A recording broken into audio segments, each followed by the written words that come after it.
Terus Imam Fathul Bari itu cerita ketika Rasulullah SAW dawuh iqra'hu fi syahrin, ada sahabat yang pamit mau khataman tiap bulan nggak boleh, 2 minggu nggak boleh, seminggu nggak boleh. Walhasil itu dipakai alasan. Terus Nabi ngendikan iqra'hu fi syahrin sampai iqra'hu fi sab'in, sampai ada riwayat iqra'hu fi salasin. Sudah 3 hari khatam sekali itu sudah kebanyakan, apalagi 1 hari khatam sekali. Itu kemudian dipakai kelompok tertentu untuk mengkritik tradisi NU yang 1 hari khatam.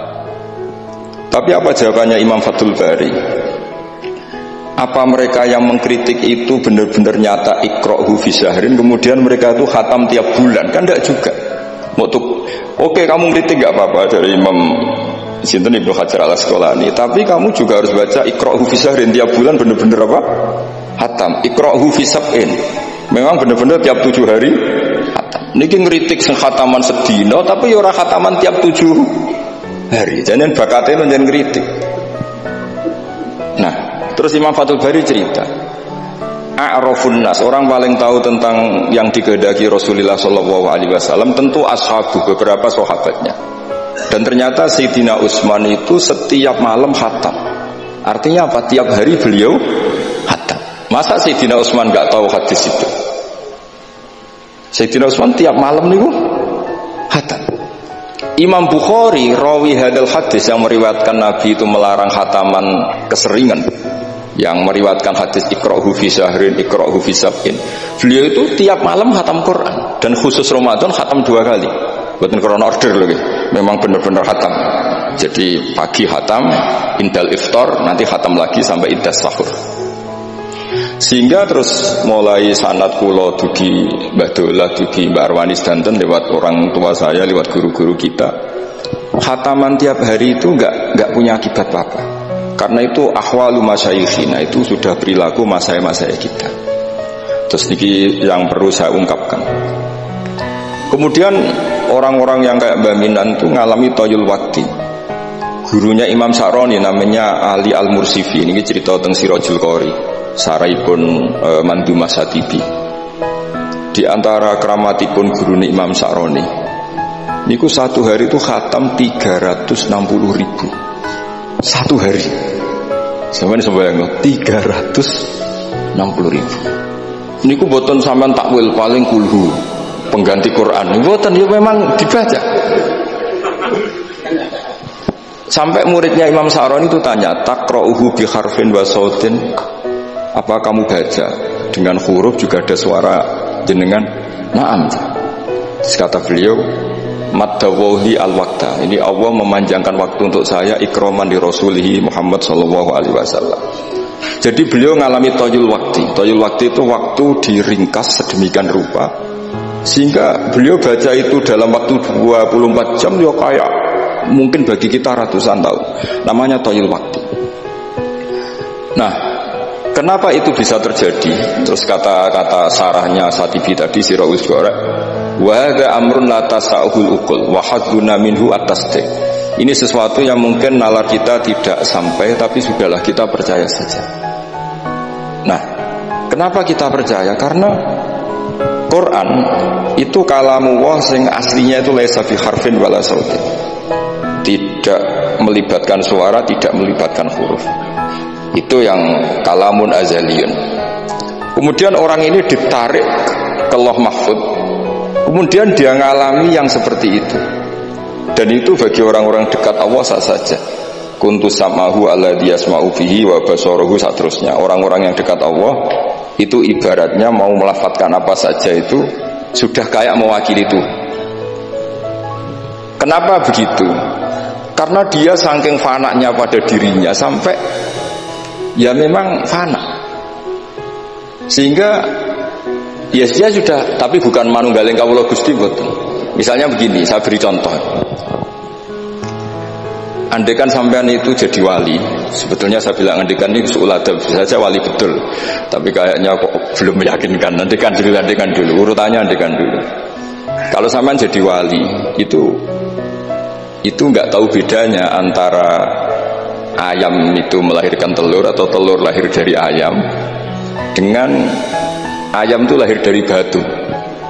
Itu nggak tahu bedanya. Apalagi Nabi. Nabi itu malah nggak kepikiran kalau itu ada bedanya. Kenapa? Ketika kamu percaya kudroh azaliyah sing ghairu mahsurah, kamu percaya kudrohnya Allah Ta'ala itu tamah sempurna, itu kan sampai mesti berpikir, memangnya ayam bisa bikin telur? Memangnya telur punya kemampuan apa untuk menjadi ayam? Jadi sampai tahu betul kalau ayam itu tidak ada kudrohnya sama sekali, tidak ada kemampuan sama sekali untuk melahirkan telur. Telur tercipta jadi ayam. Artinya apa? Meskipun sesuatu itu sudah adi, sudah biasa, tetap yang ada adalah kudratullah, bukan hukum adat yaitu ayam menelur. Sehingga seorang nabi itu, misalnya Nabi Soleh ditanya, apa bukti mujizat kamu? Saya minta unta keluar dari batu besar ini. Dari Nabi Soleh, ya nggak apa-apa. Karena beliau itu tahu betul ketika unta lahir dari unta, itu memangnya unta bisa apa? Memangnya unta bisa gawe unta, ayam bisa gawe telur. Semua itu ada kudroh azaliyah, ada kudrohnya Allah. Nah, wali dan apalagi nabi itu tahu betul itu. Sehingga ya nggak ada bedanya. Misalnya para nabi kalau sampean tanya, ayam bisa melahirkan telur, apa batu ini bisa melahirkan telur? Ya jawabnya bisa. Sehingga ya betul lah. Terus ada Nakotu Soleh itu keluar dari apa? Batu. Dan Nabi Soleh biasa saja karena beliau memang nabi. Rasulullah ketika sahabatnya kelaparan, terus diundang Jabir, masakannya sedikit. Ya beliau bilang, ini masakan harus jadi banyak. Ya banyak, untuk orang sekian ribu cukup. Ketika sahabat kurang air di padang Sahara gitu, sahabat bingung nyari air, Nabi malah sari, masyhur sari. Terus ya santai aja ketika beliau dilaburi kurang air, terus ya sudah minum air dari sini, terus fana ba'al ma' min baini asabi'i. Karena Nabi itu orang yang tidak bisa didikte oleh hukum adat, sehingga tidak terus ayam ini bisa melahirkan telur, berarti mungkin. Kalau batu nggak melahirkan telur, tidak mungkin. Terus kamu bilang ini mungkin, ini tidak mungkin. Itu kita kalau di matolek kan diajari. Padahal mungkin tidak mungkin berdasar hukum adat, bukan berdasar kudrohnya Allah Subhanahu wa Ta'ala. Nah, orang-orang yang sudah begini masalah rezeki juga gitu. Soalnya sementing para pangeran, masuk dimbarno pangeran. Akhirnya sudah sementing muamalah mbek Allah. Makanya ada cerita seorang Habib, dia nggak punya pekerjaan, terus setiap hari dia sholat, tiap pagi ngantor. Ternyata dia ke musola atau ke masjid sholat. Terus kata Habib itu, ya Allah, semua orang yang kerja engkau gaji, maka saya ya harusnya engkau gaji. Ibu ya terus sugih, tapi bukannya ditiru boleh. Jadi dia apa ngantor ya ora di kantor, ngantor ini masjid sholat. Tapi ini nggak boleh gaya-gayaan yang sudah makomnya seperti itu. Orang zaman gak makomnya ribet. Tapi ini cerita ya, kalau tak belajar Quran. Sehingga para nabi itu gak kepikiran. Misalnya Nabi Ibrahim itu gak kepikiran kalau api itu bisa membakar, karena beliau tahu api apa punya ikhtiar, api apa punya irodah, punya kehendak. Api apa punya cara yang diinginkan api itu untuk membakar saya, kan tidak juga. Dia benda mati, pasti itu murtangan Allah. Sehingga ketika beliau mau dibakar ya santai aja. Beliau nggak tahu bedanya di sana sama di sini. Semua nabi itu begitu. Ma kunta tadri mal kitabu alal iman. Makanya semua nabi itu rata-rata ummi itu ya pokoknya sudah begitu. Makanya disuruh berdoa ya nggak mau. Kata malaikat Jibril, saya Jibril untuk nolong kamu. Tidak, saya tidak butuh kamu. Maksudnya kamu ngomong, nanti tak sampaikan ke Allah. Allah itu sudah tahu tanpa kamu. Hasbi min su'ali ilmuhu bihati. Itu Nabi. Nah, Rasulullah Muhammad SAW juga sama. Ketika mau perang Badar, itu kan musuhnya itu 1000 lah kira-kira gitu. Sahabat itu 300. Terkenalnya 313 sama dengan ashabi apa itu? Talut itu, apa itu waqatala apa Daud itu, ashabi Daud itu. Itu Nabi ya santai aja. Padahal itu pedang satu dipakai orang 10. Sampai bisa bayangkan perang pedangnya gentenan. Tidak bisa kan? Tapi Nabi karena diutus Allah ya jalan saja. Dia santai. Karena bagi Nabi itu nanti ada kudratullah. Betul. Ternyata perang musuhnya 1000, musuh 300, yang satu perlengkapan lengkap, yang satu gentenan pedang. Perang yus dibacok sik nyelip pedang ngono mesti kan nyur gak iso bayangno. Singkat cerita terus masyhur itu Nabi terus berdoa, ya Allahumma Allahumma intuhlik hadil isobata lam tu'bad ba'dal yaum. Walhasil terus ada pertolongan dari Allah.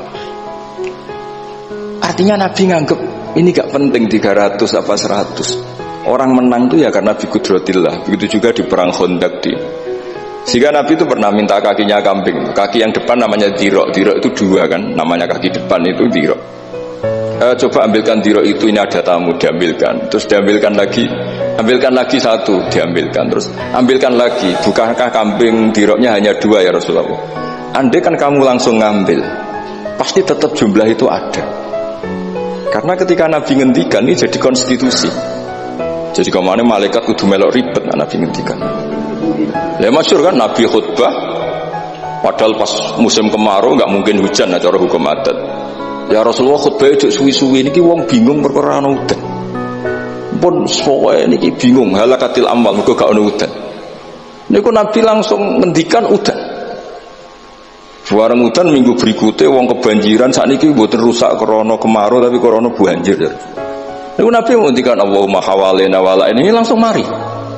Artinya Nabi itu gak bisa didikte terus ini secara ilmu falak ini gak musim hujan. Nah, saya kan perhitungan gelem istisqa sak usih didelok wis musim dadi istisqa. Kula ndek kanca kiai ahli falak niku kon istisqa ora gelem. Tak takoki kena apa? Tak hitung jek suwi kesudan iki.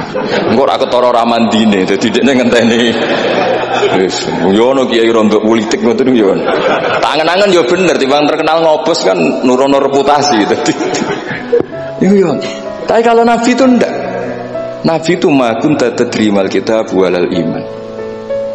Karena kalau kita sudah makom itu nggak bisa didikte oleh al-ahkam al-adiyah. Nak pitik mulai rondo, pendok dari pitik. Makanya ketika ada kitab Al-Husunul Hamidiyah, hukum adat ini telah membodohkan kita lama sekali sehingga Anda tidak bisa percaya kudroh tamah. Dan ini kaitannya formal baminan ini nanti tentang Quran. Nanti jenengan melihat mukjizat terus gampang sekali. Terus kata Imam Al-Husunul Hamidiyah ngendikan umpama klungsu niku biji asem nih. Andai kan tidak pernah terjadi klungsu itu jadi asem yang besar, kemudian buah, kemudian macam-macam lah, ditabrak truk nanti masalah tenan. Terus itu gak pernah terjadi. Terus akhbaro kamu birun, terus kamu diberi cerita orang ini klungsu ini bisa jadi pohon besar sekali suatu saat.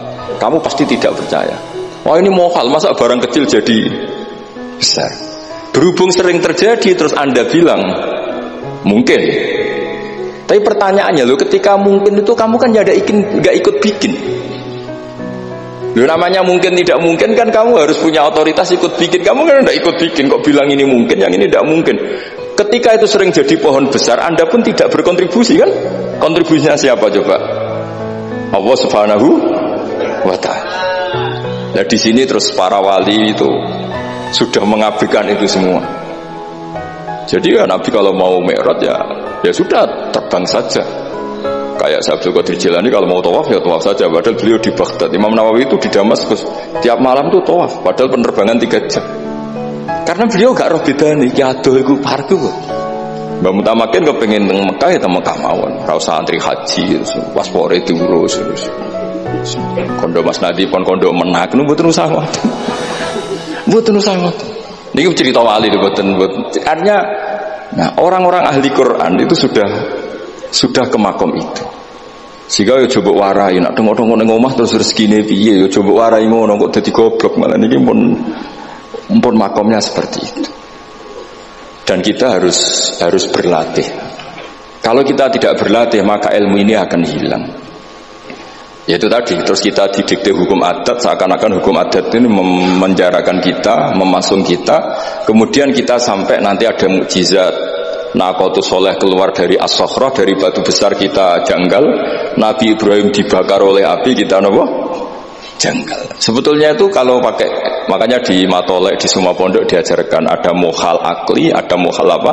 Adi. Kalau mohal adi itu ya sebetulnya tidak mohal. Cuma secara adat itu jarang apa terjadi.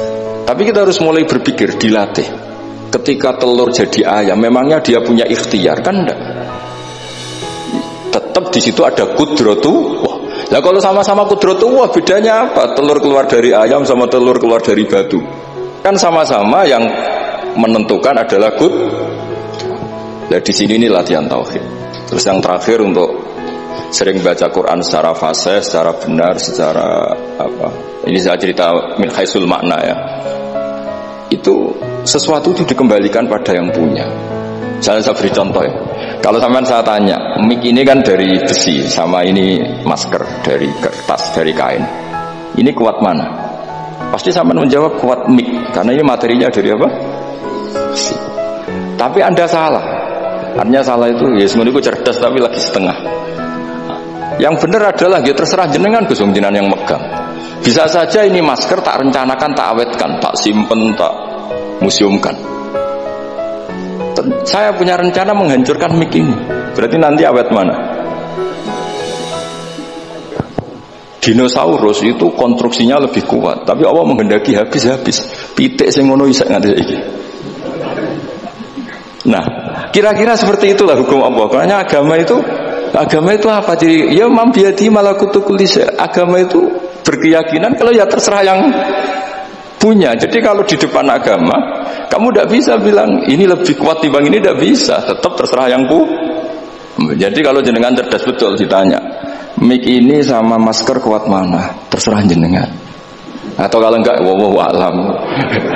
Karena memang, iya apa artinya ini lebih kuat, tapi saya punya rencana menghancurkan. Tapi ini lemah, tapi aku punya rencana tak awetkan. Nah, seperti itu harus dilatih supaya kita terbiasa iman itu bil bayyinah dengan argumen-argumen yang kuat. Karena memang syaratnya iman menurut banyak ulama ya lam yakunil ladzina kafaru min ahlil kitab wal musyrikin munfakkina hatta ta'tiyahumul bayyinah. Jadi sehingga semua rasul itu punya kecakapan itu. Makanya nanti kalau suatu saat jenengan dekat ajal, dekat apa, itu harus begitu juga dilatih. Ketika saya hidup ya tidak bisa mengatur kehidupan saya, cara kerja jantung, cara kerja organ tubuh kita. Sebenarnya kita hidup kan hidup saja, kita tidak tahu kenapa hidup. Tapi sawangannya nak wis mangan menjaga kehidupan. Sawangannya nak berobat menjaga apa? Kesehatan. Tapi kita bisa apa di depan qudratullah? Jadi harus dilatih terus. Karena ini ngaji bagi yang ahli Quran itu 10 suwun adat kados Mbah Minan, Mbah Dimyati, beberapa ulama yang enggak keluar kamar itu mulai dulu juga ada. Itu juga satu manhaj karena sudah asik dengan Allah maka asing mengalami wahsyah dengan yang lain. Tapi juga ada ulama yang milih kumpul orang banyak sehingga manfaati orang banyak. Dan menurut saya figur-figur di kajian itu sudah sempurna larnya. Ada model Mbah Dola, Mbah Sahal, Mbah Minan sendiri tertutup, tapi Ibu Umi Tuha sosialisasi qiraati kemana-mana. Sehingga ini pelajaran bagi kita bahwa pilihan dekat Allah itu variannya banyak. Sementing ikhlas sambil terus belajar mendengarkan makalah-makalahnya ulama. Karena makalah ulama ini penting. Kita kalau nggak diwarai ulama itu tidak bisa cara berpikir bersanad. Saya sering didhawuhi Mbah Mun, ihdinas siratal mustaqim itu siratal ladzina an'amta 'alaihim. Kenapa tidak sirataka jalanmu ya Allah? Fa inna Allah ta'ala la ya'kul wa la yashrab wa la yanam. Allah itu tidak makan, tidak tidur, tidak apa-apa. Terus kita bisa niru apa, Pak? Tapi kalau siratal ladzina an'amta 'alaihim artinya thariqullah adalah dengan mengikuti orang-orang yang telah diberi nikmat. Jadi kita niru Mbah Dola, niru Mbah Arwani, niru orang-orang baik. Karena kita enggak bisa niru Allah. Makanya setiap Allah cerita orang kebaikan, cerita kebaikan itu pasti cerita aktor-aktornya. Ulaikal ladzina an'ama Allahu 'alaihim terus minan nabiyyin. Terus itu aja diceritakan keluarganya min dzurriyyati Adam wa mimman hamalna ma'an supaya orang itu hormat sama leluhur. Saya kenapa cerita Mbah Mutamakin bukan tafakhur bin nasab bahwa kita soleh begini tuh barokahnya doanya orang-orang dulu min dzurriyyati Adam wa mimman hamalna ma'an. Masih diteruskan wa min dzurriyyati Ibrahim wa Israil. Baru soleh secara umum yang tidak perlu nasab. Wa mimman hadaina wajtabaina. Jadi Allah menghormati nasab sampai seperti itu. Sehingga rata-rata orang-orang soleh itu ya mbah-mbahnya soleh. Mosok turunane sing wakaf masjid sing kiai puluhan tahun kalah mbek wong sing dadakan dadi kiai. Yo ketoke ora pati fair ngoten. Niki mboten kok urusan kula fanatik nasab nggih. Tapi tetap ini bisa jadi kiai karena melok partai wa mimman hadaina wajtabaina. Tapi yo ketoke yo pantes yo rada antri lah aja kok ngarep nemen-nemen nak. Ya masuk terus misalnya rata wakaf masjid, rata wakaf tanah, ngerti-ngerti kepengin mimpin. Sing masjid iku nyunatno maulid, nyunatno dibak, dekne mimpine ku ngaramno maulid kalau dibak. Ya nak ngaramno iku nggih masjid dhewe, aja ning masjid iki kan. Terus Allah itu saking reganine tiang-tiang soleh dulu itu sampai ketika cerita orang baik itu pasti cerita mbah-mbahnya. Wa kana abuhuma sholihah. Ketika ada orang diperhatikan Nabi Khidir itu pertimbangannya wa kana abuhuma sholihah. Itu dalam kitabnya Said Muhammad, abuhuma itu abuhu as-sabi. Jadi bapak yang ketujuh dari Hulam ini, bukan bapaknya pas. Kayak Bang Mutamakan sekarang sudah turunan keberapa, tapi barokahnya sampai sekarang. Jadi selalu ada cerita itu. Makanya disebut ta'allamu ansabakum matasiluna bihi arhamakum. Kamu harus kenal nasab-nasab kamu supaya kamu bisa menyambung rahim-rahim kamu. Kemudian nasab yang gen ini khusus umatnya Rasulullah SAW, alhamdulillah ditambah nasab sebab. Jadi misalnya para habaib itu jelas mulia sekali karena dzurriyyah bad'ah min Rasulillah. Kemudian ada nasab bisabab, yaitu karena iktidak bisunati Rasulillah atau karena ngaji atau karena ilmu. Ini disebut kullu nasabin wasababin munqati'un yaumal qiyamah illa nasabi wasababi. Sehingga ada orang yang benar-benar ahli bait karena gennya kayak Sayyid Hasan, Sayyid Husain, tapi ada orang yang diaku keluarga Nabi karena amalnya kayak Salman Al-Farisi. Ketika beliau punya ide cemerlang di Khandaq, Nabi memujinya dengan apa? Salman minna ahlal bait. Jadi niki artinya gini, jenengan meskipun tidak keluarga Mbah Minan secara gen karena yang keluarganya ya tentu Mas Fatah dan saudara-saudaranya, tapi kita bisa menjadi keluarga beliau karena amal dan karena mahabbah. Nggih ngoten mawon nggih sing ndonga ya ampun kula lah. Wis nurut mawon daripada niki bentrok nggih ribet. Wow, nak gak nurut itu Mas Nadi terus dikerano banser ning pun teng kanan kiri niku ribet ning wong niku panglima tertinggi napa. Udah kewakili itu kok ketuane tapi semua yang jelas sakit meremot. Oke, monggo berdoa Al-Fatihah.